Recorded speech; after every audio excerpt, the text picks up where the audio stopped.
Bien. Bueno, yo lo voy a presentar a doctor Ariel Cuadro, que afortunadamente es la tercera vez que lo tenemos con nosotros. Estuvo hace como 3 años en el colegio haciendo una auditoría, viendo, bueno, cómo estaban trabajando nuestros niños en lectura y en escritura. Nos devolvió un informe riquísimo con el que pudimos, y seguimos mejorando en esas áreas tan importantes. Esa fue la primera vez, después lo tuvimos ahora en febrero, trabajando con los docentes, también en un área que él domina bastante, de lengua. Y bueno, y por suerte lo pudimos tener hoy como del otro lado del mostrador, ¿no? Para los padres, para ustedes. Así que nos parece que cada una de estas charlas esta va a ser seguro tan rica como las demás.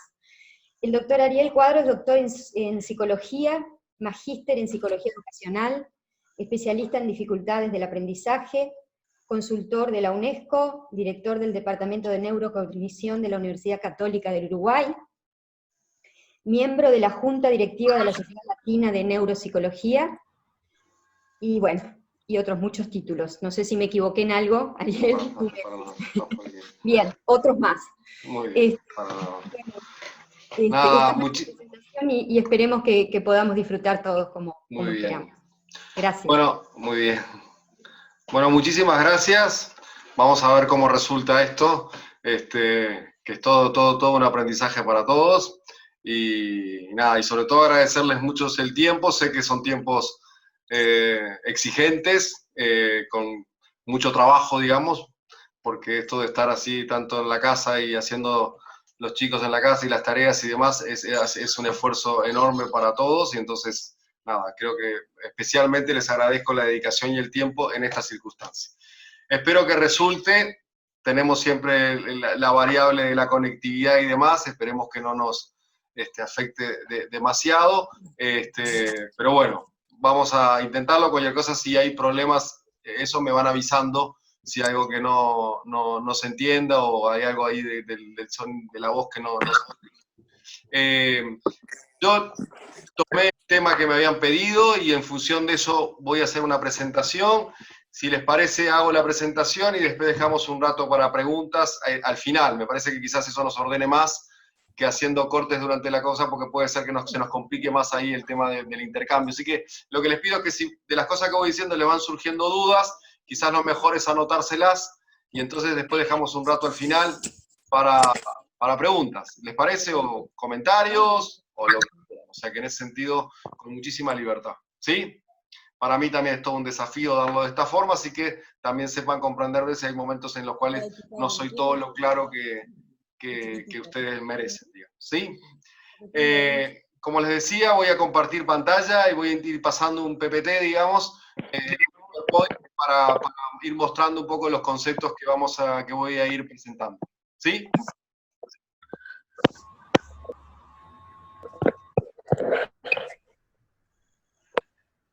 Ahí están todas las que están conectadas. ¿Por qué tocas todo? Pero para que quiere ver un poquito la cosa. Ah, bueno, que quería hacerle algo. ¿Lo pueden ver? ¿Pueden ver el PowerPoint? ¿Sí? Sí. Muy bien, muchas gracias. El tema es cómo aprenden los niños, así que voy a tratar de desarrollarme esto, niños en el sentido más amplio, o sea que niños y adolescentes, y podríamos llegar hasta los adultos, porque hay muchas de estas cosas que tienen su impacto, también es forma de lo que aprendemos también los adultos. Así que me voy a focalizar sobre todo en las etapas más, en los más jóvenes, digamos, pero con impacto, y a partir también de ahí, si surgen preguntas, en la parte de si hay chicos más grandes, me pueden preguntar en la parte de preguntas, ¿sí? Lo primero que me importa siempre decir en esto es entender que el aprendizaje es sin duda el mayor instrumento que tenemos los seres humanos para el desarrollo. Durante todo el siglo XIX, digo, parte del siglo XIX y todo el siglo XX, o buena parte del siglo XX, en realidad hasta la década de los 70 más o menos, hubo siempre un gran debate, digamos, en cuánto pesaba lo biológico a la hora de explicar el desarrollo humano y cuánto pesaba el aprendizaje. Entonces, de algún modo, las teorías se contraponían. Estaban los biologicistas, que decían que básicamente todo nuestro desarrollo estaba pautado biológicamente, y que el aprendizaje era la oportunidad que teníamos de demostrar lo que biológicamente traíamos. Esto llevó a conceptos, por ejemplo, la idea de que la inteligencia es algo innato, que uno nace o no nace inteligente, digamos, porque de algún modo estaba predeterminada biológicamente, y así todas nuestras capacidades estaban definidas biológicamente.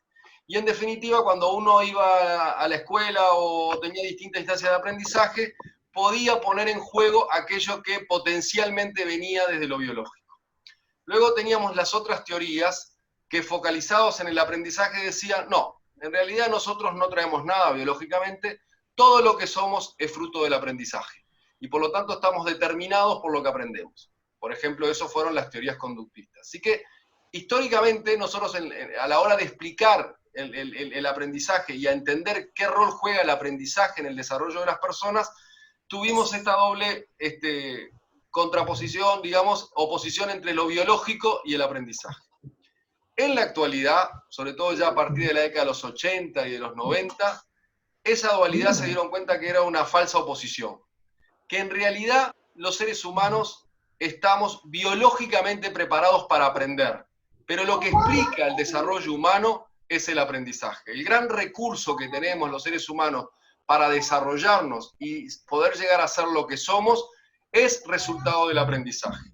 Sí contamos con un sistema biológico que de algún modo nos da el potencial para aprender, pero no nos define qué aprendemos. Por lo tanto, lo que somos es resultado de lo que aprendemos, no de lo que traemos. Lo biológico lo que hace es darnos las bases para poder tener ese aprendizaje, ¿sí? Entonces, esa dualidad se volvió una falsa oposición y, por el contrario, se entiende hoy en día como una complementariedad.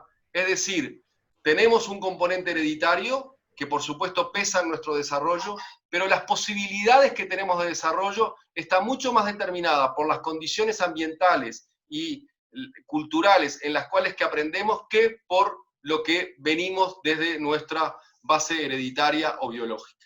El mejor ejemplo de esto lo pueden ver ustedes, lo que está pasando con el tema de la inclusión educativa y todo el tema de las discapacidades. Ustedes piensen lo que hoy puede llegar a alcanzar un chico con un trastorno espectro autista, un chico con síndrome de Down, un chico con un trastorno específico del lenguaje, hasta dónde puede llegar a alcanzar, cosa que era impensable hace 100 años, ¿no? ¿Y eso por qué es? Por la situación de aprendizaje. El aprendizaje ha potenciado incluso aquellas disfuncionalidades biológicas o hereditarias con las que venimos, ¿sí? Entonces, de algún modo la posición actual es, no, todo lo que va a explicar nuestro desarrollo viene del aprendizaje, pero para eso disponemos de un sistema biológico que está preparado para aprender, ¿sí? Por eso algunos autores dicen el aprendizaje es en los seres humanos una función biológica, porque no nos podríamos desarrollar si no aprendemos, y por eso todo nuestro sistema biológico está hecho para aprender, ¿sí? Ese es un punto importante. De tal forma es así que nuestro caudal genético, ¿verdad? Tiene una influencia relativa en el desarrollo, ¿no? A veces pensamos, bueno, genéticamente es así, o así soy, porque nací así. No, en realidad la influencia de lo que traemos cuando nacemos es relativa, en función de todo lo que podemos alcanzar desde el aprendizaje. Lo que un chico disléxico puede alcanzar en buenas condiciones de aprendizaje es mucho más que lo que originariamente se podría pensar por haber heredado la dislexia, digamos, ¿sí? O lo mismo la discalculia, o lo mismo otros trastornos del aprendizaje, ¿sí? En otras palabras, es cierto que lo hereditario pesa, pero el efecto que va a tener eso va a depender de las condiciones de aprendizaje.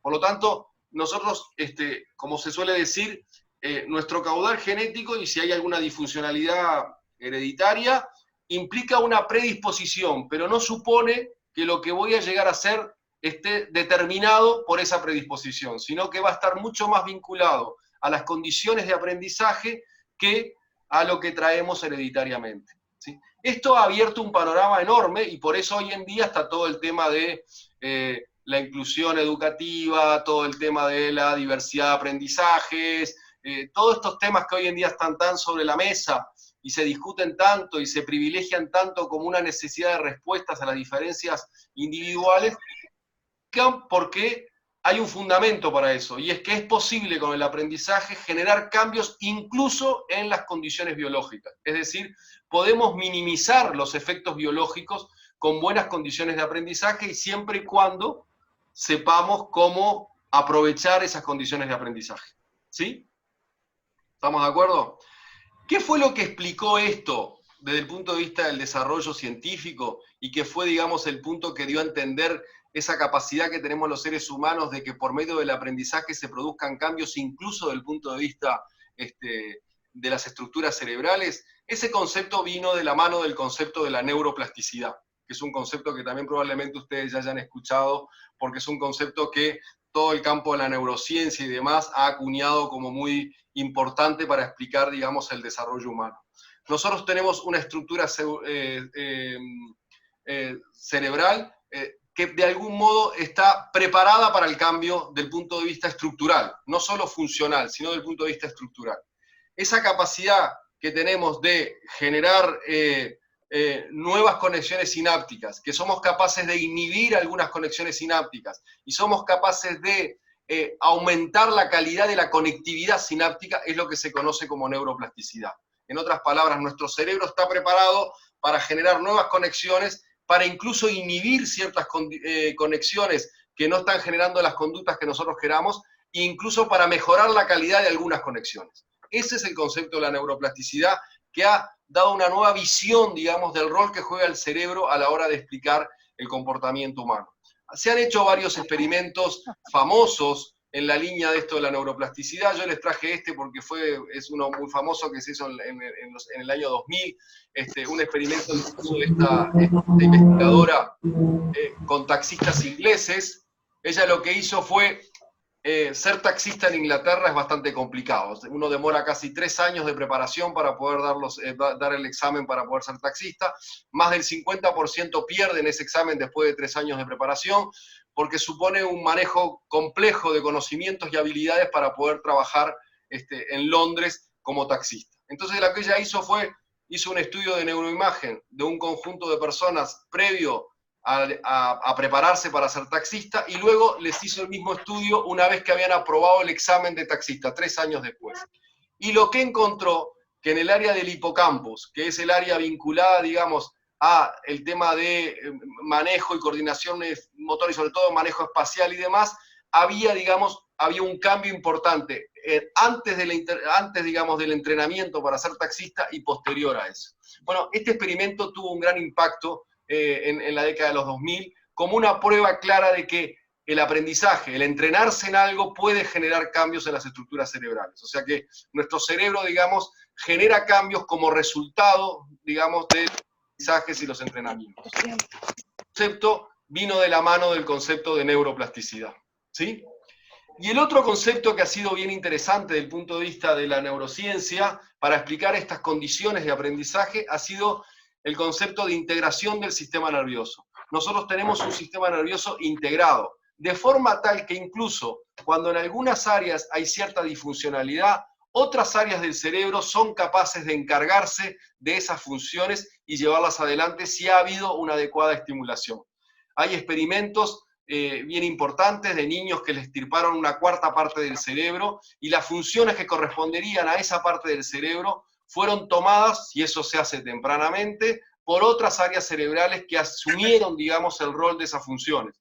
El ejemplo más claro es el ejemplo de un famoso, yo se lo mostré una vez a los docentes de ahí, de un jardín japonés, de un niño que había nacido con las 3/4 partes del cerebro inhabilitado, digamos, o sea, como extirparon las 3/4 partes del cerebro, tenía solo una 1/4 parte del cerebro en un área especial que le permitió que con esa área fuera capaz de desarrollar la mayoría de las funciones que deberían corresponder a las otras áreas, ¿sí? Entonces, esta idea de que el cerebro forma de forma integral y que no es una forma modular o independiente de las áreas, sino que funciona como una estructura unida, es otro concepto importante desde el punto de vista del aprendizaje en la actualidad. Y también ha tenido que ver mucho con esto de las posibilidades y los potenciales que un sujeto tiene. Piensen ustedes en las personas que a veces tienen traumatismos craneanos, encefalocraniano, por ejemplo, y las lesiones que se producen, con una buena estimulación y una buena intervención, la posibilidad que tiene de recuperar cierta función. Lo que es cierto es que no es lo mismo en el momento en que eso se hace. Es cierto que en edades más tempranas, y eso es lo notable de los niños, el potencial de que esas áreas interactúen, se integren o el nivel de neuroplasticidad es mucho mayor en edades tempranas que en edades adultas. Por eso es tan importante cuando hay disfuncionalidades la estimulación temprana, ¿sí? O sea, lo que puede alcanzar un síndrome de Down en la edad adulta depende enormemente del nivel de estimulación que ha tenido en los primeros años. Lo que hace la diferencia entre un síndrome de Down a los 16, 17 años está muy vinculado al nivel de estimulación temprana que haya tenido, ¿sí? ¿Por qué? Porque en esas edades es especialmente sensible, digamos, por eso se conocen como periodos sensibles, especialmente sensible la capacidad de generar nuevas conexiones y de estimular la conectividad cerebral, ¿sí? ¿Estamos de acuerdo? ¿Venimos bien? ¿Sí? Por lo tanto, desde esta perspectiva vamos a entender el aprendizaje como la capacidad que tenemos de generar conexiones sinápticas, fortalecer esas conexiones para generar cambios, tanto desde el punto de vista cognitivo, del punto de vista afectivo, como del punto de vista comportamental. Miren, yo les muestro esto para que vean, esta es la misma sesión del cerebro a nivel de conexiones neuronales, un niño a los 3 meses, a los 6 meses, a los 15 meses y a los 24 meses. Miren el nivel de conectividad entre los 3 meses y los 24 meses. ¿Cómo ha cambiado? Es el mismo corte, pero el nivel de conexiones que tiene a los 24 meses en relación a los 3 meses. Esos cambios son resultado del aprendizaje, no de la biología. No está determinado biológicamente alcanzar ese nivel de conectividad. Ese nivel de conectividad, este niño lo consiguió por el nivel de estimulación que tuvo entre los 3 meses y los 24 meses. ¿Se entiende? ¿Sí? Entonces, ¿qué es el aprendizaje? Es la capacidad que tenemos de generar cambios, tanto en nuestras conductas, en nuestros procesos, como incluso en nuestras estructuras cerebrales. Y por eso el aprendizaje es el gran motor del desarrollo. Si nosotros queremos que un individuo se desarrolle y alcance los mayores logros, el instrumento que tenemos es el aprendizaje. Es por eso siempre yo digo, el aprendizaje es la mayor oportunidad que tenemos los seres humanos para cambiar, para mejorar, para adaptarnos, ¿no? Y buen ejemplo son este tiempo que estamos, donde tenemos que estar aprendiendo muchas cosas. La capacidad adaptativa de los seres humanos es la posibilidad que tenemos, siempre está dada por la capacidad de aprendizaje, ¿sí? O sea que mientras aprendamos, siempre tenemos posibilidades de cambiar, siempre tenemos oportunidades y tenemos oportunidades de ser mejores, de alcanzar mejores niveles de desarrollo. Nuestra inteligencia no viene determinada por nuestra biología.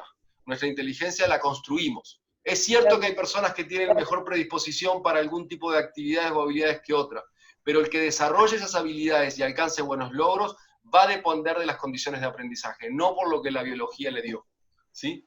La biología lo puede predisponer, pero no lo determina. Todo lo que somos es resultado del aprendizaje. El aprendizaje es resultado de la interacción de las personas con su entorno. Por lo tanto, cuando el niño interactúa con nosotros, está aprendiendo. La calidad en que nosotros interactuemos con el niño es la calidad de los aprendizajes que va a tener ese niño. Por lo tanto, de algún modo, nosotros somos los responsables del desarrollo, en cuanto que somos los responsables de generar las mejores condiciones para interactuar, porque las mejores condiciones para interactuar van a generar las mejores condiciones de aprendizaje, ¿sí? O sea que nosotros aprendemos a partir de interactuar. La calidad de las interacciones hacia nuestro aprendizaje. ¿Bien? Si pueden apagar los micrófonos, pueden apagar los micrófonos.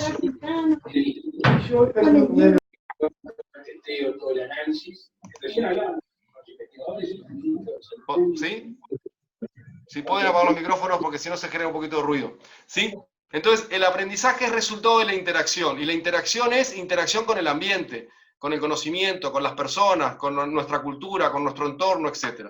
Esa es la forma en que aprendemos interactuando, y por lo tanto la forma de mejorar las condiciones de aprendizaje tiene que ver con la mejora de las condiciones de las interacciones, ¿sí?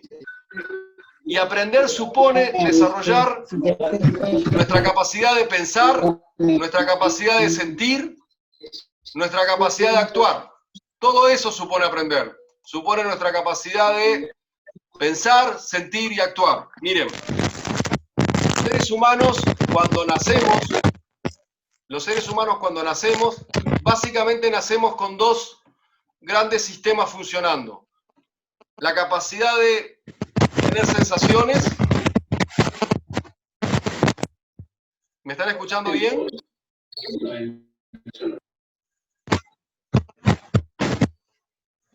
¿Me están escuchando bien? A ver si alguien me da feedback de que están escuchando. No. Clarito, clarito. La verdad que se corta. Hay como una interferencia, sí. Doctor, quizá usted pueda silenciarlos a todos, entonces Sí, cada uno tiene tiempo por ahí silenciarse. sí, voy a hacer eso porque...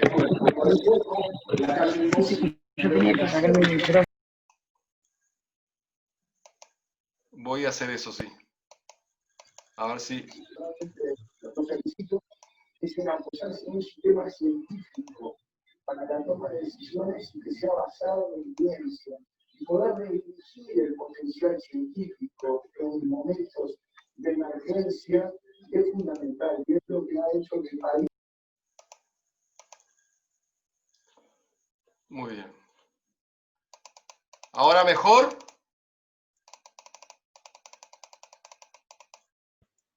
Ahora sí. Sí, ok. ¿Mejor ahora? ¿Sí? Sí. Muy bien. Sí. Los seres humanos, cuando nacemos, básicamente tenemos un sistema sensorial, o sea, los niños son capaces de captar las sensaciones por los órganos de los sentidos, y en función de esas sensaciones tienen un conjunto de respuestas motoras. Así venimos al mundo. Y básicamente la primera relación entre la sensación y las respuestas motoras son los reflejos. Por eso los niños cuando nacen con un conjunto de conductas reflejas, las necesarias para poder mínimamente sobrevivir. Por ejemplo, el reflejo de succión. ¿Sí? Básicamente nacemos con un mínimo de conductas reflejas que lo único que dan muestra esa es la relación entre cierto nivel de sensaciones y la respuesta motora. A partir de esos dos sistemas se empiezan a desarrollar lo que tiene que ver con el sistema cognitivo, es decir, nuestra capacidad atencional, nuestra capacidad de percibir, nuestra capacidad de memorizar, nuestra capacidad lingüística, nuestra capacidad de pensamiento, razonamiento y demás, así como también se empiezan a desarrollar nuestros procesos afectivos, las emociones, los afectos y demás. Es decir, que a partir de ese conjunto básico de respuestas se desarrollan esos procesos que son los que nos hacen propiamente humanos hasta llegar incluso a los valores, que es lo que nos da identidad. Bueno, esos procesos cognitivos, como esos procesos afectivos, no se desarrollarían si no estuviéramos en situación de aprendizaje. Un individuo aislado, sin contacto con otros, no saldría de ese nivel básico de sensaciones y respuestas motoras, que básicamente sería lo que podríamos llamar una discapacidad intelectual profunda. Hay buenos ejemplos de eso. Uno de los más famosos es hace unos años una niña en los Estados Unidos que estuvo 12 años en un sótano de su casa, la tuvieron encerrada, la tenían atada a una silla, etc. Y a los 12 años un asistente social la encontró y la sacó. Bueno, estuvieron trabajando con ella varios años, lograron que aprendiera algunas palabras, pero nunca llegó a manejar el lenguaje, nunca pudieron reconstruir cosas que le hubieran pasado, y finalmente, incluso después, terminó en un hogar, abusaron de ella, y hasta lo poquito que había logrado también lo perdió. O sea que no hubo casi posibilidades de recuperar eso por 12 años en los cuales no tuvo situaciones casi de interacción. Y el caso más reciente, ustedes recordarán, hace más o menos 1 año y medio, 2 años, esta familia en Estados Unidos también que aparecieron, que eran varios hermanos, que a fines del año pasado fueron condenados a cadena perpetua a los padres, que también estaban en una condición de aislamiento, digamos, a pesar de que había cierto nivel de interacción entre ellos, de aislamiento, y bueno, saben que en todos los casos se encontró una discapacidad intelectual muy importante en todos los chicos. Así que a lo que voy con esto es que la forma en que nuestros hijos van a pensar, la forma en que van a desarrollar sus procesos cognitivos, la forma en que van a desarrollar sus afectos, es resultado de las condiciones de aprendizaje. E incluso la forma en que van a organizar su personalidad y su estructura en los valores. Que ustedes piensen que los valores es justamente lo que nos da integridad y unidad como personas, ¿sí? Nosotros, la forma en que pensamos y la forma en que sentimos está guiada por la estructura de valores. La estructura de valores es lo que le da integralidad a la personalidad. Por eso es tan importante formar en valores, porque al final lo que nos da unidad y nos da identidad son los valores, ¿sí? Y que de algún modo incide en nuestro modo de pensar y en nuestro modo de sentir. Pero lo que me interesa decirles es que todo eso que nos hace propiamente humanos, que va desde nuestro modo de pensar, la forma de nuestra capacidad intelectual, si se quiere, así como también la capacidad que tenemos de querer, amar y sentirnos queridos, hasta los valores que guían nuestras tomas de decisiones, son resultado del aprendizaje, ¿sí? Y por lo tanto, las condiciones que generamos de aprendizaje van a incidir en la forma en que las personas desarrollan sus procesos cognitivos, sus procesos afectivos y sus valores. Ahí está nuestra gran responsabilidad con nuestros hijos o con nuestros alumnos, en el sentido de que en el fondo somos los que generamos las condiciones de aprendizaje, que en definitiva generamos las condiciones de su desarrollo, ¿sí? Y por lo tanto no es excusa decir, no, lo que pasa es que él salió el abuelo, por eso es así. No, no es del abuelo. Del abuelo podrá traer una cierta predisposición, pero lo que es lo que ustedes hayan hecho con él, no el abuelo. No culpen al abuelo, ¿sí? El abuelo habrá podido generar una cierta predisposición en todo caso, pero no es que es así porque es como el abuelo, ¿sí? Porque a veces tenemos esa costumbre que nos dicen algo y decimos, yo era igual. A mí cuando los padres me dicen, yo era igual cuando era chico, o yo era igual, o yo soy igual a mi hijo, yo siempre pienso, bueno, más vale que usted sea feliz, porque si no su hijo está liquidado, porque no es razón decir yo soy como soy, o mi hijo es porque yo sea así. No, su hijo no es porque sea una copia suya. En todo caso, si es así, es porque las condiciones de aprendizaje hicieron que fuera así, ¿sí? Pero no podemos decir esto porque vino de la biología y yo no tengo nada que ver. No vino de la biología. La biología, en todo caso, me puede haber generado una mínima predisposición. El resto es todo condiciones de aprendizaje, ¿sí? Y eso hoy en día está más que comprobado. O sea que no hay mucha discusión en el campo de la psicología del desarrollo sobre este tema y la psicología del aprendizaje.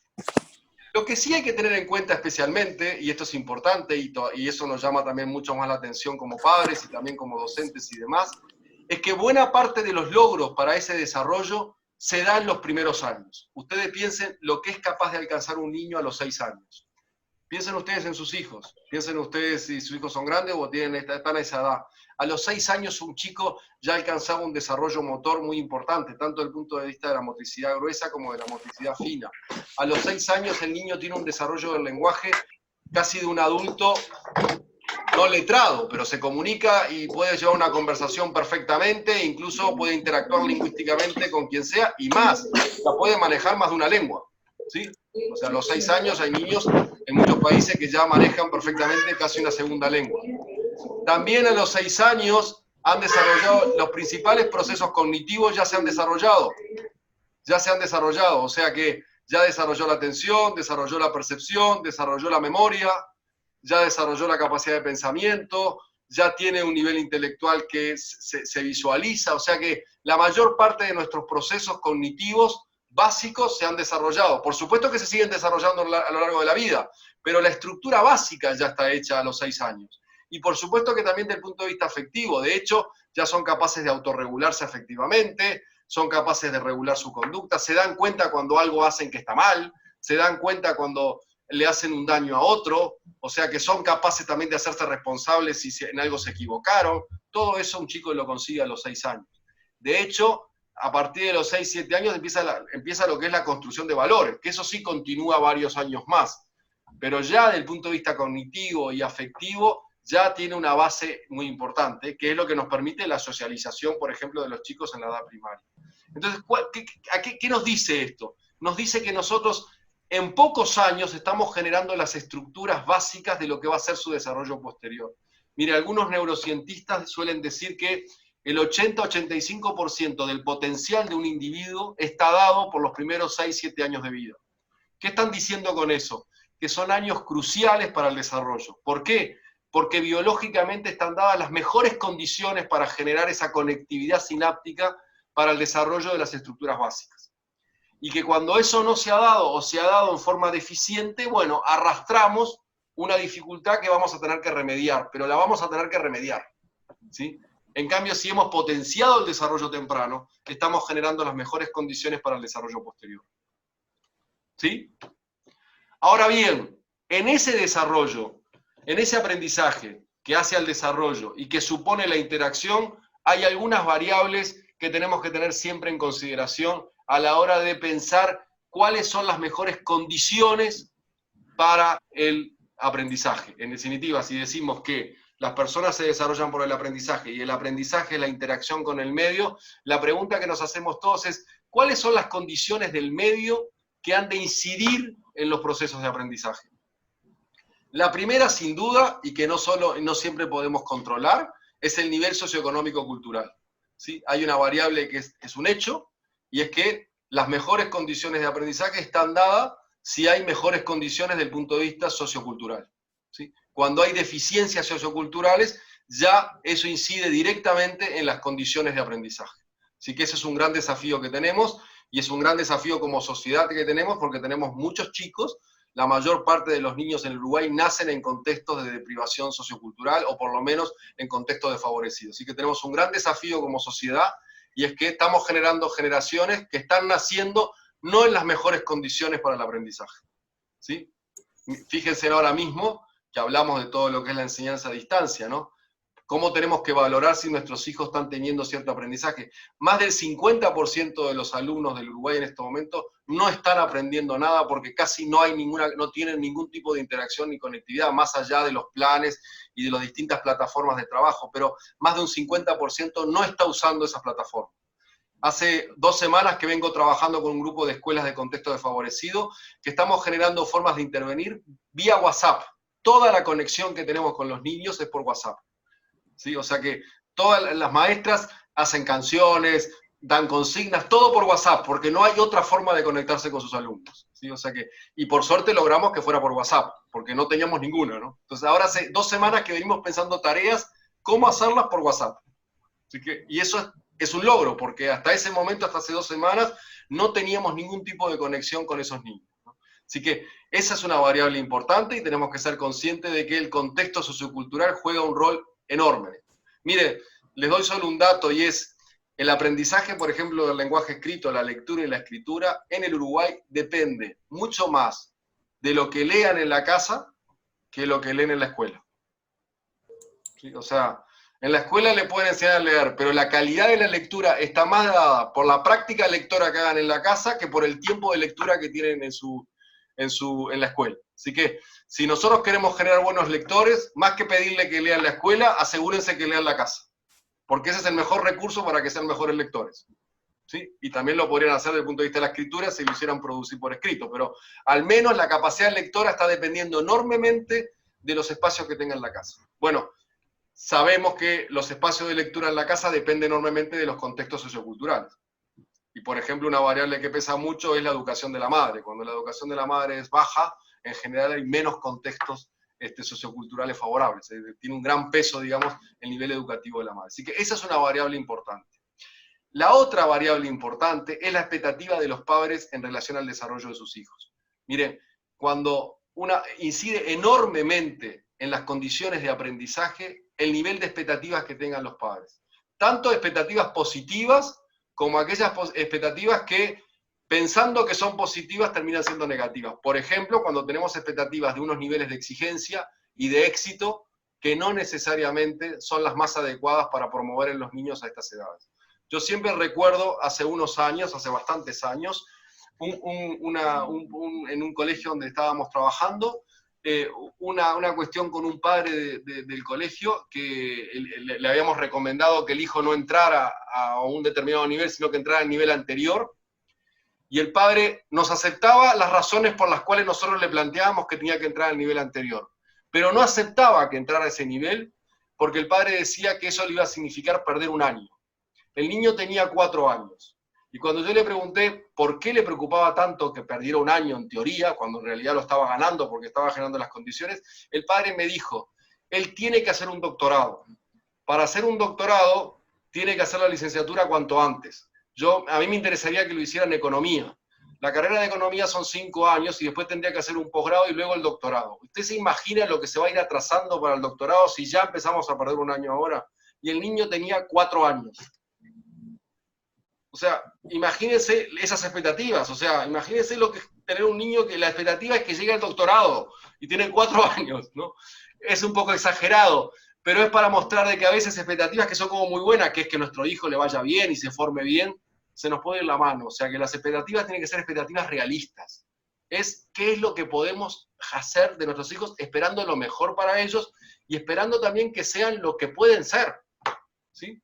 Con las condiciones que tienen y las condiciones que le podemos dar. Pero expectativas que realmente generen la sensación al niño de que puede. porque las expectativas inciden fundamentalmente en algo que es muy importante, que es en la sensación de competencia que tenga el niño. Las buenas expectativas hacen de que el niño se sienta que él puede conseguir cosas. Lo peor que podemos hacer es transmitirle la idea de que no puede. Yo suelo decir siempre que el mayor problema de los padres sobreprotectores no es que sobreprotejan a sus hijos y los quieran mucho. A todos nos encanta que quieran mucho a los hijos y que los cuiden. El problema de la sobreprotección es que el mensaje que está detrás es: tú sos tan inútil que tengo que hacerte todo. O sea, el problema está en eso, en la idea de que tú por ti mismo no puedes hacer nada, por eso yo te hago todo. Ese es el gran problema de la sobreprotección. El mensaje que está detrás es que el niño no puede, por eso yo tengo que hacerle todo. No que lo quiera mucho, no que lo cuide. Es que tú no podés, yo te lo tengo que hacer. ¿Sí? Y lo que necesitamos son niños que se sientan que son capaces de hacer. Y para eso tenemos que tener la expectativa y la confianza de que puede. Pero de que puede en forma realista, no de que puede lo que no sabemos lo que va a pasar dentro de 10 años. Es lo que puede hacer ahora. Tenemos que generarle las condiciones y transmitirle la expectativa de que creemos que él puede, que creemos que él puede hacer las cosas y que le damos la oportunidad para que las haga. ¿Sí? Lo mismo juegan las expectativas de los otros, tanto de sus pares, tanto de los maestros. Los maestros juegan mucho las expectativas que los maestros tienen y los docentes tienen sobre los alumnos. Es una variable que pesa enormemente también en las potencialidades que tiene un chico. Y por supuesto también las expectativas de otras personas referentes, los abuelos, los familiares, la gente cercana, etc. Pero recuerden, las expectativas que tengamos inciden, nos pasa a nosotros, piensen ustedes, cuánto a veces somos adultos y todavía peleamos con las expectativas que otros tienen de nosotros, ¿no? Y uno tiene la sensación de decir, siempre me piden más, siempre esto, siempre lo otro, y una sensación de que uno corre de atrás al otro, y uno dice, a esta altura sigo todavía corriendo de atrás, ¿no? O cómo me pesa si mi padre me hizo tenía expectativas buenas sobre mí, o la sensación de que en el fondo nunca le pareció que yo hacía bien las cosas, y cómo nos pesa a pesar de ya tener a veces muchos años encima, y todavía seguimos arrastrando ese tema. Así que las mejores condiciones de aprendizaje también están asociadas a las expectativas que tenemos de los que esperamos de nuestros chicos, ¿sí? Tanto los docentes como los padres. Y también, sin duda, la incidencia de las instituciones. Las instituciones educativas o instituciones sociales o demás son espacios privilegiados para generar oportunidades, para generar ambientes formativos, para cuidar la calidad. Así que esa es una gran responsabilidad de las instituciones educativas y una responsabilidad de los padres dentro de sus condiciones, cómo generar los mejores ambientes para eso, o sea, saber elegir los mejores ambientes para eso, siempre y cuando dentro de las condiciones que a veces tenemos. A veces uno desearía que tuvieran mejores condiciones, pero no se las puede dar. Pero dentro de lo que se puede dar, o dentro de lo que uno puede poner, créanme que es la mejor inversión. La mejor inversión es dar las mejores condiciones de aprendizaje, y sobre todo, en todos estos primeros años, que se juega mucho el desarrollo posterior, ¿sí? En otras palabras, para aprender, las personas necesitamos, por un lado, autonomía, capacidad de saber que nosotros podemos hacer las cosas. Las personas necesitamos estar motivados, necesitamos sentirnos curiosos. Fíjense en que eso es algo que ya viene muy tempranamente. Los niños son biológicamente curiosos. Siempre quieren tocar, quieren saber, meten los dedos donde no tienen que meterlos, tocan lo que no tienen que tocar, porque son curiosos. Tienen 3 años y preguntan por qué, y una vez está harto del por qué. Hay curiosidad. A veces terminamos matando eso, que es justamente el motor del aprendizaje. Lo que nos mueve es el querer saber, el querer darle sentido a las cosas. Entonces, lo que tenemos que generar son individuos que se quieran preguntar, que quieran saber, y eso es lo que tenemos que hacer, es darle la oportunidad. Si cada vez que va a decir algo, cada vez que va a intervenir, cada vez que quiere hacer algo, le estamos diciendo no, ¿qué interés generamos? Lo que le decía de los chicos muy sobreprotegidos, ¿qué es lo que los caracteriza cuando son más grandes? Son dependientes, en general se vuelven, a veces también llevan a tener una cierta tendencia depresiva o de deprimirse, porque en el fondo no se sienten capaces de poder hacer las cosas, pero sobre todo no sienten que tienen valor, suelen tener autoestima baja. O sea, detrás de eso está la sensación de que no tuvieron oportunidad porque no lo dejaron hacer. Porque cuando querían hacer, cuando tenían curiosidad, siempre hubo alguien que les contestó, les hizo, les dijo. ¿Se entiende? Así que, primero, autonomía. No una autonomía total, porque la autonomía total tampoco sabemos qué hacer con la autonomía total. O sea, las personas cuando nos dan autonomía total, después nos preguntamos, ¿y ahora qué hago? No, o sea, es una autonomía media, una autonomía donde también tengo una guía, una orientación, una oportunidad, algo para hacer, ¿no? O sea, yo siempre cuando los maestros me dicen, hay que darle mucha autonomía a los alumnos, sí, pero hay que decirle también qué hacer, porque si ustedes le dicen, bueno, hacer lo que quieras, no funciona. Miren, en los años 70 hubo una tendencia en la educación, que sobre todo se desarrolló en los Estados Unidos, que se llamaba el espontaneísmo pedagógico. Y la idea era que los niños pequeños de la educación inicial entraban a los centros, habían como varios rincones con distintas cosas, y los dejaban hacer lo que los niños quisieran, ¿no? Con la idea de que ellos iban a elegir aquellas cosas que les iban a gustar y que iban a aprender según sus propios intereses y en forma autónoma. Bueno, fue un desastre. Los niños realmente no sabían qué hacer. Jugaban una cosa, pasaban a la otra, nunca terminaban nada, porque no sabían qué hacer. O sea que una autonomía mediada, una autonomía donde hay orientación, donde hay cuidado, pero sí donde el individuo sienta que él es el protagonista. Él es el que puede hacer las cosas. Y la otra cosa que requiere el aprendizaje, que yo se las pongo ahí, es esa sensación de competencia, el sentir y saber que puedo. Nadie hace aquello que piensa que no lo puede hacer. A ustedes les puede parecer interesante una determinada actividad, pero si ustedes creen que son un desastre haciéndola, motivado para hacerla no la tienen. O sea, todos nos motivamos por hacer aquellas cosas que sentimos que de algún modo somos capaces de lograrlas, lo que se conoce como expectativa de logro. O sea, tenemos que tener cierta expectativa de que lo vamos a conseguir, ¿sí? Si nosotros queremos que nuestros hijos avancen, tienen que tener la sensación de que lo pueden hacer. Si no creen que lo puedan hacer, si creen que van condenados al fracaso, no lo van a hacer. Y el problema es que cuando una persona acumula muchos fracasos, se genera lo que se llama la indefensión aprendida. O decir, lo que empieza a pasar es que empieza a pensar el niño que él ya no va a poder. ¿Qué es lo que pasa muchas veces con chicos con dificultades de aprendizaje? La sensación de que ya no les va a salir. Entonces, antes de empezar ya abandonaron. Es como aquel que piensa que nació biológicamente incapacitado para las matemáticas, entonces cada vez que ve un número dice, yo no puedo hacer nada. No. Es verdad que lo que ha pasado habitualmente es que ha tenido muchos fracasos en la matemática. Entonces finalmente está convencido de que él no debe tener un problema que no le permite aprender matemáticas.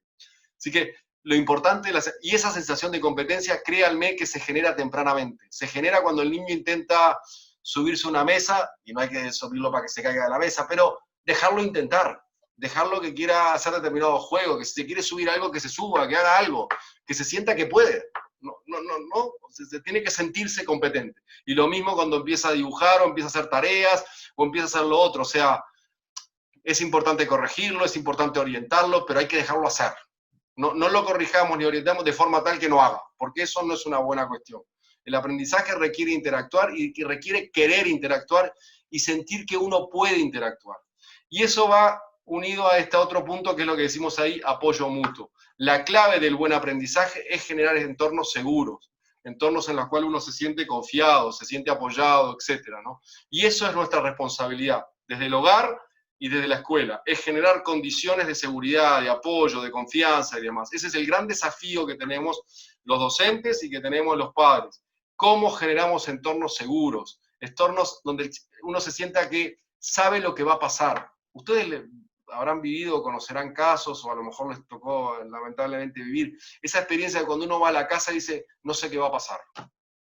Cuando empezamos a sentir eso, lo que queremos es no llegar a casa, ¿no? Es como decir, ya no sé lo que va a pasar hoy, ¿no? Bueno, imagínese un niño que no sabe cómo va a reaccionar la madre si hace esto, cómo va a reaccionar el padre, cómo va a llegar el padre del trabajo, cómo va a llegar la madre. ¿Cómo van a estar, no? O lo mismo pasa con los docentes. ¿Cómo estará hoy la maestra? ¿Estará de buen humor o estará de mal humor? ¿Le haremos una pregunta y se enojará o nos contestará contenta? Es muy difícil trabajar en entornos inestables, inseguros. Lo que necesitamos son entornos seguros, confiados, donde uno dice, más o menos sé lo que va a pasar. ¿Sí? Otro punto que me parece importante decirles es que todo esto que hemos dicho se pone en marcha en los seres humanos y es el gran potencial de aprendizaje por la capacidad lingüística. El gran recurso que tenemos los seres humanos para aprender es, así como el aprendizaje es el gran recurso para desarrollarnos, el gran recurso que tenemos los seres humanos para aprender es la capacidad lingüística.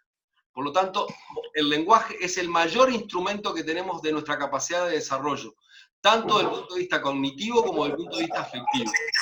¿Sí? O sea, todo nuestro desarrollo, toda nuestra capacidad de aprendizaje depende enormemente del lenguaje, porque el lenguaje es el gran medio que tenemos para interactuar. Los seres humanos interactuamos básicamente por la capacidad lingüística. Por lo tanto, yo insisto mucho, y porque sobre todo me preocupa mucho en el medio en que nosotros, los contextos sociales en los que vivimos, me preocupa mucho, es el tema del déficit lingüístico. Si hay algo que podemos hacer para favorecer el desarrollo, es claramente potenciar la capacidad lingüística. Ese es el gran desafío que tenemos tanto los docentes como los padres, es potenciemos la capacidad lingüística. Todo nuestro pensamiento se basa en el lenguaje. Lo que están pensando ustedes ahora, por ejemplo, no sé, bueno, cuánto tiempo quedará de lo que está hablando, o sea, acordándose de cosas. Todo eso es un cuento, se lo están narrando, se están diciendo a ustedes, ¿y ahora qué vendrá? ¿Y ahora qué dirá? ¿Y esto después qué? ¿Qué le preguntaré? ¿Preguntaré algo? No, me tengo que ir a hacer la comida. ¿Cuándo van a almorzar, a cenar? Todo eso que están pensando ustedes ahora es lenguaje.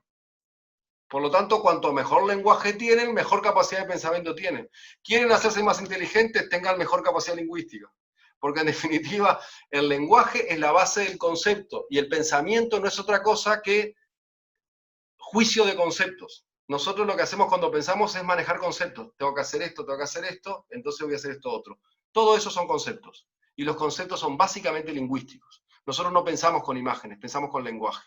Entonces, si queremos potenciar la capacidad lingüística, si queremos potenciar la capacidad de aprendizaje, lo que tenemos que potenciar es el lenguaje. Por lo tanto, enriquecer el lenguaje. ¿Y el lenguaje cómo se enriquece? Interactuando.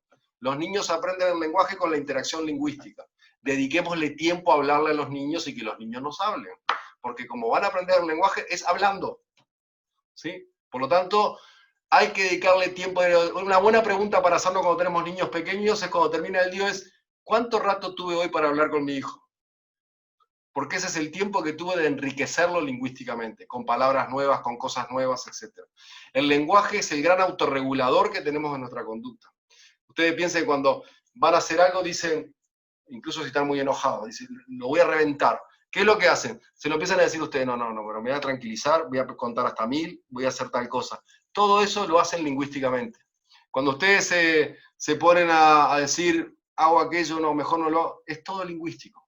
¿Sí? El gran regulador. Miren los niños pequeños de 5, 4, 5 años, muchas veces hasta se lo dicen en voz alta. Mi hija decía cuando nos poníamos en la calle, decía, Ceci no cruza la calle, decía. Ella misma se decía, Ceci no cruza la calle, decía, ¿no? O sea, se autorregula la conducta. Así que el gran potencial que tenemos es el lenguaje. Pero recuerden que el lenguaje tiene una etapa crucial de desarrollo que va entre los 2 y los 6 años. El niño a los 2 años más o menos maneja unas 100 palabras. La capacidad lingüística es tan importante que ya a los 6 meses de edad un niño empieza a discriminar los sonidos de su propio lenguaje. A tal punto que a partir de los 6 meses ya hay ciertos sonidos de lenguaje que no escucha, que ya no los discrimina ni los va a discriminar nunca más en su vida. Por eso después cuando aprendemos una segunda lengua nos aproximamos a ciertos sonidos, pero nunca hablamos como nativos de esa lengua. Porque hay ciertos sonidos que no somos capaces de reproducirlo igual. ¿Sí? Porque ya nuestro cerebro a los 6 meses hace la primera poda, dice, esto no se usó, queda de lado. Y a partir de ahí empieza el desarrollo de las palabras. A los 2 años el niño maneja unas 100 palabras y entiende unas 300, pero piensen ustedes que a los 3 años ya maneja 300, 400 palabras y entiende 1000, y a los 6 años maneja por lo menos 2500, 3000 palabras, pero puede llegar a manejar 5.000, 6.000, y si maneja una segunda lengua puede llegar a manejar 8.000, y si maneja una tercera lengua, como algunos niños trilingües, pueden llegar a manejar 10.000 palabras. Así que la capacidad de desarrollo lingüístico es enorme en muy pocos años. ¿Sí? Por lo tanto, son años privilegiados. Si ustedes tienen a alguien que los ayuda en su casa y tienen hijos chicos, no se preocupen si limpia mucho, preocúpense porque le hable a sus hijos. Después habrá tiempo para la limpieza. Pero no eso de que lo deje tranquilito así me deja toda la casa limpia. Mire, que gaste el tiempo hablando antes que limpiar. Porque eso se lo van a agradecer en los años siguientes. Preocúpense porque sea alguien que hable con sus hijos. Más que si limpia bien. Porque eso es lo que van a agradecer después.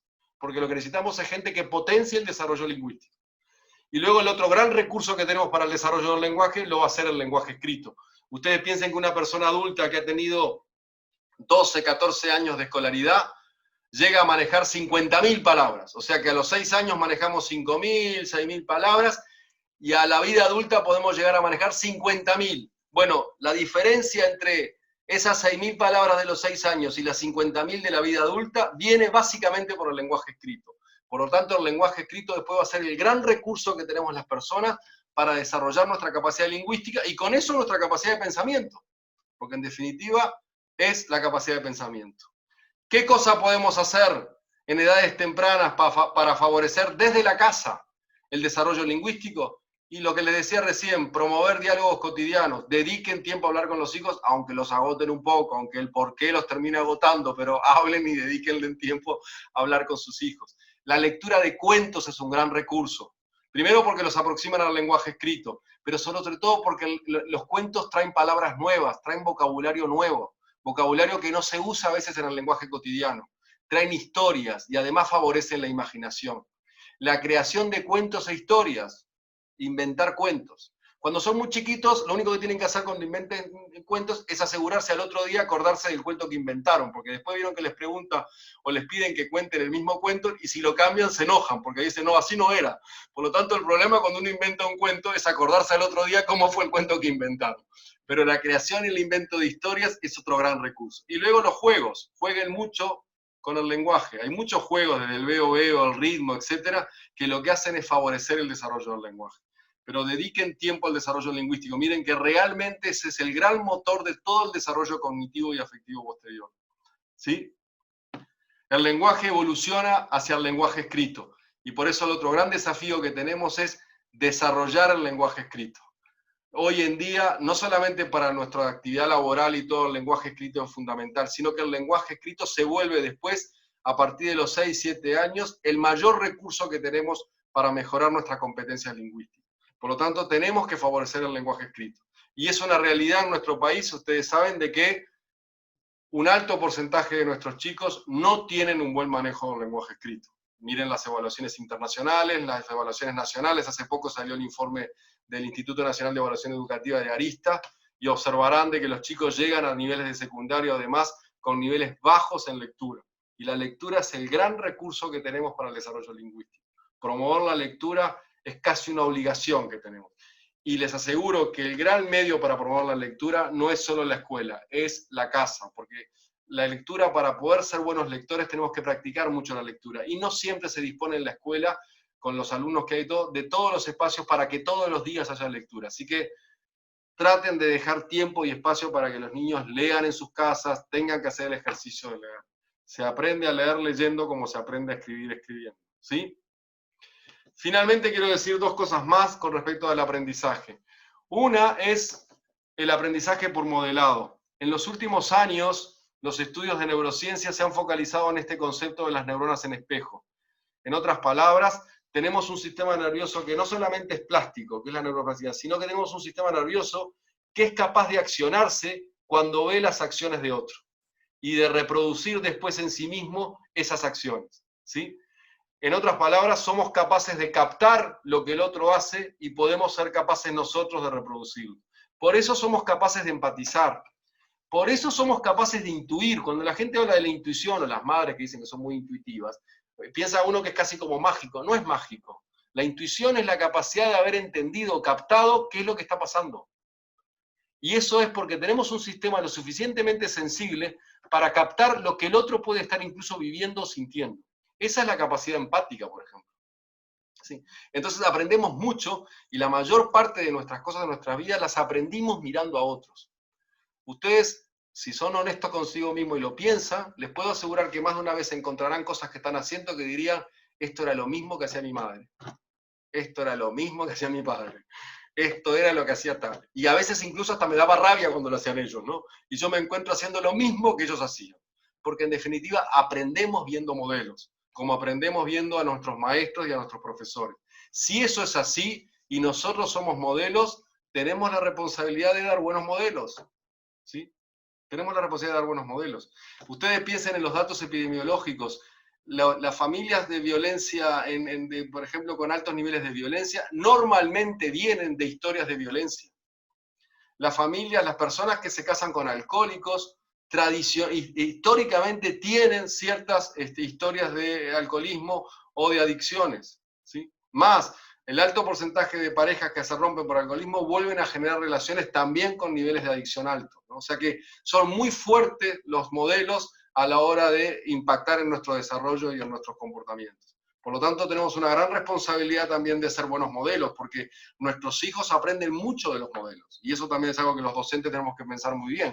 Somos una fuente de modelaje, por lo tanto somos una fuente de aprendizaje, pero para que sea un buen aprendizaje, pues tenemos que ser relativamente buenos modelos. Así que es un tema importante pensar. Aprendemos mucho a través de los modelos. El autor que trabajó mucho sobre esto y ha sido de referencia es Álvaro Bandura, que es un autor que todavía vive, tiene como 100 años, debe tener cerca de 100 ya, pero fue el primero que desarrolló estas ideas del aprendizaje por imitación o el aprendizaje por observación. Y lo otro que les quiero decir también a tener en cuenta desde el punto de vista del desarrollo y de las condiciones de aprendizaje es favorecer el desarrollo motor. La motricidad es un gran campo para el desarrollo también de las condiciones de aprendizaje. Tanto la motricidad gruesa, por eso el rol que juega el deporte y demás, nosotros somos seres motores. Y por lo tanto, favorecer las condiciones motoras es también favorecer las condiciones de aprendizaje, como lo es también el gesto gráfico. No hay forma mejor de aprender a escribir que escribiendo. No hay mejor forma de aprender la ortografía de las palabras que escribiendo las palabras. Miren, se acaba de hacer una reforma importante en Francia desde el punto de vista educativo, y una de las cosas que pusieron obligatoria, que fue la copia en la escuela. Porque se dieron cuenta que escribir las palabras era la mejor forma de hacer mejor registro de las palabras a la hora de escribir y a la hora de mejorar las capacidades de registro de las palabras para leer. Así que desarrollar la actividad motora es bien importante en estas etapas, en todas las etapas, pero en las edades iniciales como en las edades de la escolaridad, generar condiciones desde el punto de vista motor es muy importante, tanto en motricidad gruesa como en motricidad fina. Uno de los grandes problemas que nosotros tenemos en contextos de vulnerabilidad es que los chicos a los 4, 5, 6 años presentan dificultades muy importantes desde el punto de vista motor. Ese es uno de los mayores problemas que encontramos en contextos vulnerables. O sea que desarrollar la motricidad como desarrollar el lenguaje es desarrollar o dar las mejores condiciones para los aprendizajes posteriores. Ese es el gran desafío que tenemos tanto como docentes que como padres. ¿Sí? Por lo tanto, y sintetizando, cerrando lo que venía diciéndoles, ¿cómo podemos favorecer los aprendizajes de nuestros hijos, de nuestros alumnos? Primero, ofrezcan alternativas, actúen como andamiaje, una autonomía mediada, generen condiciones, den las posibilidades, no le corten posibilidades, denles posibilidades. Los chicos tienen que tener posibilidades de hacer cosas, de elegir cosas, de poder hacer. Si le van a decir a esto no, denle la alternativa de qué puede hacer. El no sin alternativa es un mal no. El buen no es esto no, pero sí esto. Pero siempre tiene una alternativa. Sin alternativa, ¿qué hago si me decís que no? ¿Sí? O sea que el buen aprendizaje y la buena enseñanza es si esto no, pero esto sí. Siempre hay una alternativa. Si no hay alternativa, no hay salida. Y no es una buena cosa dejar a las personas sin salida. Piensen ustedes, si ustedes se quedan sin salida, no reaccionamos bien en general, ¿sí? Porque no sabemos qué hacer. Así que siempre hay que tratar de ofrecer alternativas. Hay que decir no, y está muy bien decir no. Y el no es algo importante y tenemos que aprender a manejar el no. Pero porque podemos tener otras alternativas. No quiere decir que esto me deje sin nada, sino que el no de acá puede ser un sí para otras cosas. La otra cosa es, necesitamos mostrar de que las cosas que se hacen tienen utilidad, ¿verdad? Tienen valor, tienen cosas que se pueden usar.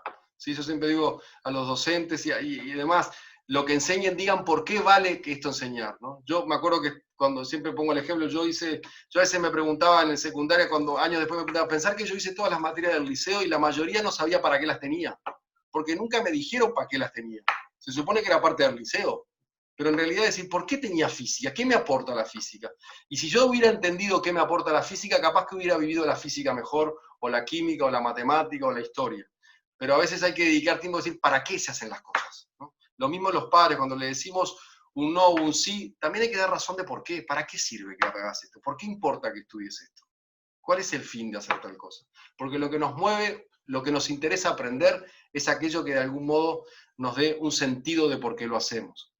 La otra cosa es la cercanía, el clima emocional seguro que hablábamos hoy. Las mejores condiciones de aprendizaje se dan cuando hay un ambiente cercano.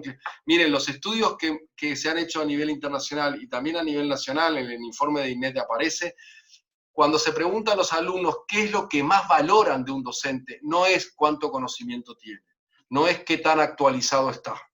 La gran respuesta siempre tiene que ver con el vínculo con el docente. con la cercanía, con la capacidad, el nivel emocional, qué tan seguros se sienten, qué tal. Eso es lo que particularmente valoran de un docente, el vínculo, la relación. Mucho más si se sabe no el último capítulo de un libro, ¿sí? Por eso tiene que ver con la confianza y con las buenas expectativas.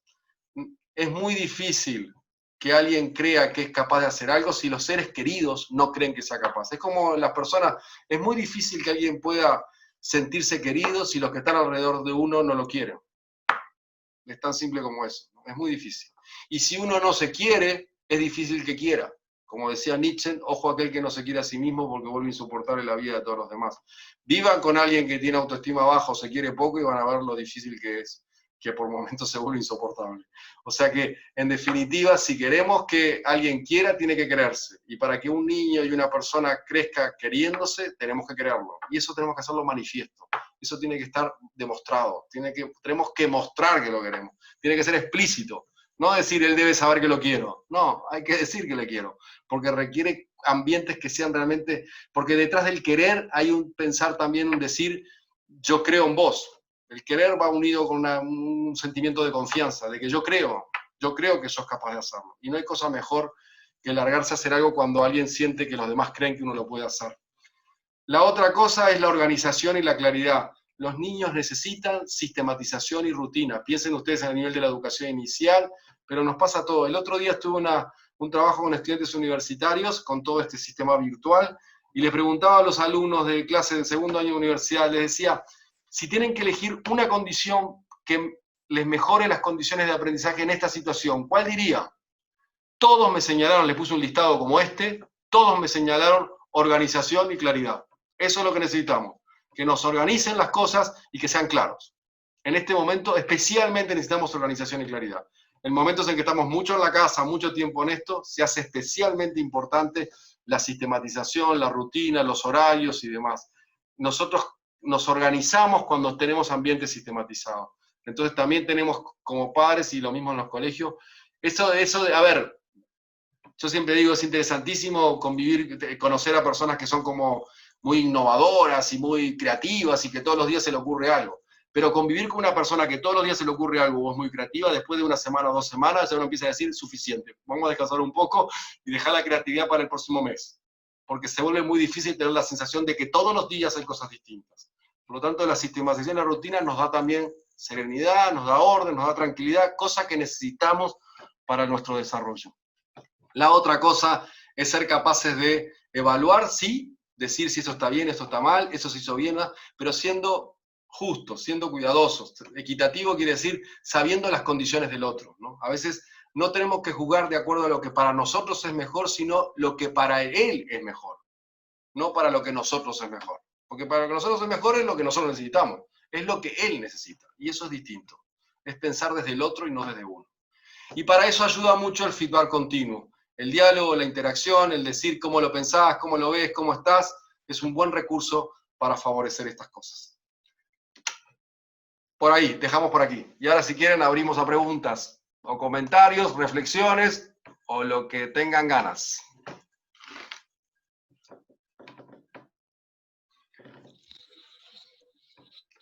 A ver.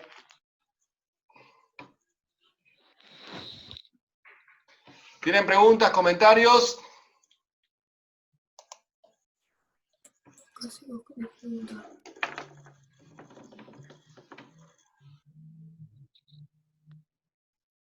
Resultó muy claro o muy cansador, pero díganme algo así yo por lo menos puedo saberlo. Esto del feedback continuo es muy importante. Muy claro y bien práctico, gracias. Muy bien. ¿Quieren hacer alguna pregunta, comentario? Encantado. Hola, buenas noches. Sí. Escucho. Sería una pregunta sí. que está pasando en casa ahora. La falta de concentración. ¿Cómo se maneja? ¿Cómo motivar la concentración? ¿A qué edad más o menos estamos hablando? 8 años. 8 años, sí. Mire, en el tema de hay muchas razones por las cuales se puede explicar que a un niño no le cueste mucho concentrarse. La primera es que no tenga demasiado interés en lo que tiene que hacer. O sea, cuando alguien no tiene mucho interés para hacer algo, no nos gusta lo que tenemos que hacer, nos cuesta más concentrarnos. O sea, que nos solemos concentrar más fácilmente cuando hacemos cosas que nos gustan. Pero es verdad que no siempre lo que tiene que hacer es lo que a uno le gusta, así que hay que aprender a manejar eso. Lo mejor siempre en estos casos es pensar en tiempos breves y en consignas cortas. O sea que si uno tiene que hacer una tarea, decir, bueno, vamos a hacer esto ahora, y después dentro de un rato hacemos esto otro. Pero no pongan grandes tareas o muchas cosas al mismo tiempo. Cuando a los chicos les cuesta concentrarse, lo mejor es ir poquito por poquito. O sea, decir, ahora hacemos esto, después descansamos y después seguimos con esto. Pero metas cortas, pero terminarlas. Nunca es buen mensaje, un buen consejo, metas largas. ¿Sí? O sea, más vale tener periodos cortos con resultados. ¿Sí? Entonces, a veces lo que tenemos que hacer nosotros desde las casas es dividir un poco la tarea. Decir, mira, nos mandaron a hacer esto, primero vamos a leer esto. Comentamos esto, cortamos y en un rato vemos de hacer la tarea y así lo vamos haciendo, pero hacemos cortes. Ese suele ser el mejor recurso para tener resultados. Porque lo que más les complica mantener la concentración es cuando la tarea es, primero es poco clara o muy amplia y luego los tiempos son amplios. ¿Se entiende? Sí. Muy Sí, bien. perfecto. Gracias. Nada. ¿Alguna otra pregunta? A mí me quedó la duda, ya que no se le puede echar la culpa a la herencia de lo malo, es por el modelo malo que hacemos, Claro. que a veces vemos repeticiones en nuestros hijos que no... Sí. Uno de los mayores problemas que tenemos los docentes, como los padres, es que solemos enseñar como aprendimos. Y entonces eso es lo que nos hace muy difícil ese cambiar. Porque en el fondo, la forma en que aprendimos, creemos que es la forma en que se aprende. Y entonces sin querer reproducimos. Miren, hay estudios que se han hecho con todo el tema de la formación continua de los profesores y demás. Y lo que ocurre es que los profesores hacen un montón de cursos de formación continua, pero cuando se evalúan las clases siguen enseñando igual que como lo hicieron siempre. O sea, en el fondo es, aprenden, más a veces utilizan un vocabulario nuevo como muy actualizado, pero la práctica sigue siendo lo mismo. Es como digo yo, antes se llamaba alumno, después se llamó estudiante, después empezamos a hablar de aprendiz, pero en definitiva es el mismo Carlito que tenemos enfrente, o sea que no cambia. Los padres hacemos un poco lo mismo. Terminamos reproduciendo muchas de las cosas que entonces al final tenemos teniendo los mismos resultados, porque estamos reproduciendo lo mismo que nos tocó a nosotros. ¿Sí? Por eso a veces tenemos que reflexionar un poquito y decir, esto no, esto es lo que yo era, pero esto es justo lo que no tengo que hacer. Lo que pasa es que a veces no sale naturalmente porque es la forma que aprendimos. ¿Sí? Y que esa es la parte también de cuando tú decías del lenguaje, de que estamos, las cosas que pensamos, digo, la realidad en la que uno, o la honestidad en la que uno es con uno mismo, es lo que después hace... Exactamente. Pero entonces después también tenemos esos resultados. Mire, yo con una de mis hijas siempre tenía el tema, siempre le planteaba y le decía, a ver, yo no sé cómo puede ser para estudiar teniendo al mismo tiempo haciendo tres cosas, ¿no? ¿Por qué no te concentras en una? Porque claro, yo aprendí de esa forma, o sea, primero una cosa, después la otra. O sea, mi aprendizaje siempre fue muy lineal, o sea, primero hacemos una cosa, después hacemos la otra. Y yo siempre discutía con ella un poco diciéndole, pero ¿por qué al mismo tiempo tres cosas? Hasta que un día me puse a trabajar con ella en la computadora.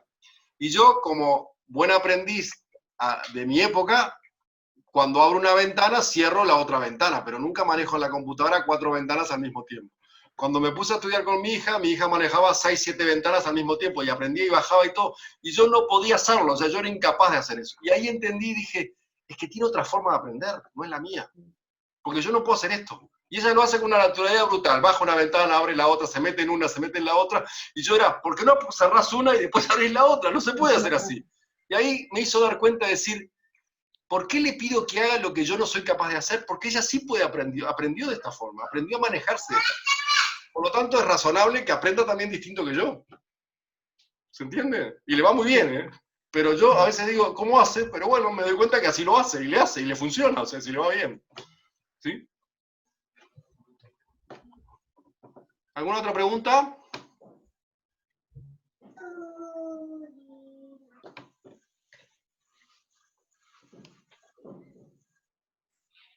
Bueno, nadie se anima. Muy bien. Bueno, les agradezco muchísimo. Cualquier cosa está en el PPT ahí estaba creo que estaba mi correo electrónico, pero no hay problema, es fácil, acuadro@ucu.edu.uy. Me pueden escribir cualquier cosa, si les quedó alguna duda, yo encantado les contesto, o sea que no, lo hago con gusto, así que no me complica para nada, así que siéntanse muy libre en hacerlo, ¿sí? Les agradezco muchísimo la atención y la oportunidad. Muchas gracias a usted. ¿Sí? Muy bien. Imponente. Bueno, muchísimas gracias a ustedes, ¿sí? Que pasen bien. Gracias. Bueno, Gracias. gracias. Chao, Gracias, chao, chao. gracias. Muchas gracias. Hasta Chao, luego. chao. Hasta luego. Hasta luego. Hasta luego. Gracias. Chao.